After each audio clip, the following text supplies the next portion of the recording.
mention really quickly, we weren't really shooting makeup into the audience. Everybody was probably at home going, that's horrible to do. No, they were soft little things, so we wouldn't do that to our audience. Further reasons, our next guest has starred on ABC's hit show Lost, and now you can catch him on his new show Flash Forward, which I love. Take a look. Could you get me a beer from the refrigerator, please? Well, here's your security, Mr. Campos, not your servants. I'm trying to brute force an encryption here. I don't have time to get up. I have even less time for explicating why said request should be obvious. So why don't you toddle off, get me a beer. It'll help me cogitate. That means think. That's a big word for such a little man. I'm wounded.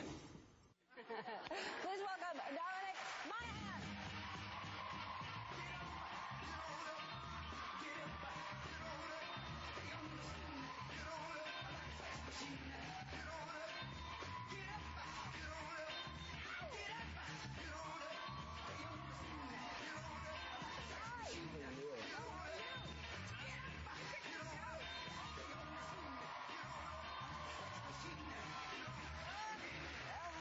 You look cuter every single time I see you. I feel like next time I come in, you're going to turn into like a teenager, and then like preteen, and a little baby. Little tiny baby you can hold in your arms. You're sweet. You don't come here often because those are good compliments. You're more than welcome. And you're adorable as well. And I just said you pick good shows, good movies, good shows. You have good taste in everything that you do. Your projects are... Thank you. What's going on Lost? You are not helping me at all. I keep saying to people, that's the equivalent of asking Huckleberry Finn what's happening in the next Mark Twain book. Like, I have no idea.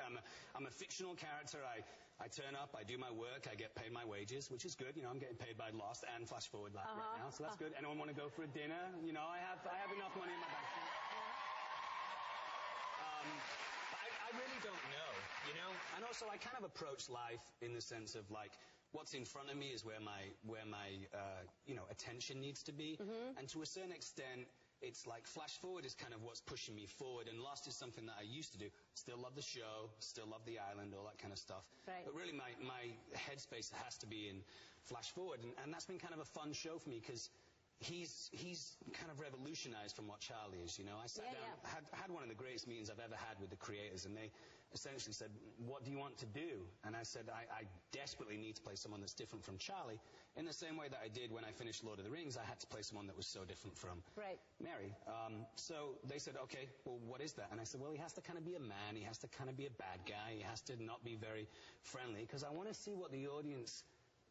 How they feel when they watch me when I'm not necessarily being sweet and nice and kind, because Charlie was kind of a cute guy, and Simon really isn't. He's a bit of a snake. Yeah, he is. And when is it coming back on? Because Flash Forward was on, then it went away, and now when does that come back? Soon? Yeah, what's that about? March 18th. I think that's like the Winter Olympics, and then there's this show called American Idol, I think, which gets like a nice viewer rating. So that's the reason why we've been off. When we come back, I think we're on for like 10 straight, and the wheels kind of come off the story at that point. All right, good. I can't wait, because I was really getting all hooked, and then it was gone. Yeah, it's fun, and I get to do some really cool stuff. I get to fool around with women, I get to play cards, I get to do the Rubik's Cube on the show, so it's all kind of fun for me. And you get to work in L.A., too, which you haven't been able to do since you've started working, it seems. I've never done that in my life with work. I've never left my house, put the key in the door at the end of the day and come in and see my animals and stuff like that. So that's been great. Sleep in my own bed, hang out with my social group. Makes a big difference to come home to your own bed every night.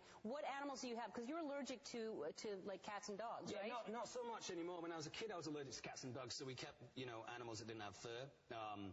Right now I have two snakes, two beautiful snakes, two royal pythons. One's called Mojave, one's called Conquistador. Do they come to their names? They don't, but I wonder why people name snakes. I mean, if they know they're... Yeah! Come on, that's Mojave, man. Yeah. She's so cute. She is so beautiful. She doesn't come to her name, but she completely and utterly knows that it's me. Like, if I put her on your hand, she'd be like, okay, Ellen DeGeneres, kind of interesting, have fun, check you out. And then she'd probably, like, slither away. With me, as soon as she sits on my hand, she knows it's me, she knows she's safe, and she just falls asleep. Yeah, I would be happy for her to slither away. And, when I was a kid, I was allergic to cats and dogs, so we kept, animals that didn't have fur. Right now I have two snakes, two beautiful snakes, two royal pythons. One's called Mojave, one's called Conquistador. Do they come to their names? They don't, but I wonder why people name snakes. I mean, if they know they're... Yeah! Come on. That's Mojave, man. Yeah. She's so cute. She is so beautiful. She doesn't come to her name, but she completely and utterly knows that it's me. Like, if I put her on your hand, she'd be like, okay, Ellen DeGeneres, kind of interesting, have fun, you know, check you out. And then she'd probably, like, slither away. With me, as soon as she sits on my hand, she knows it's me, she knows he's safe, and she just falls asleep. Yeah, I would be happy for her to slither away. And,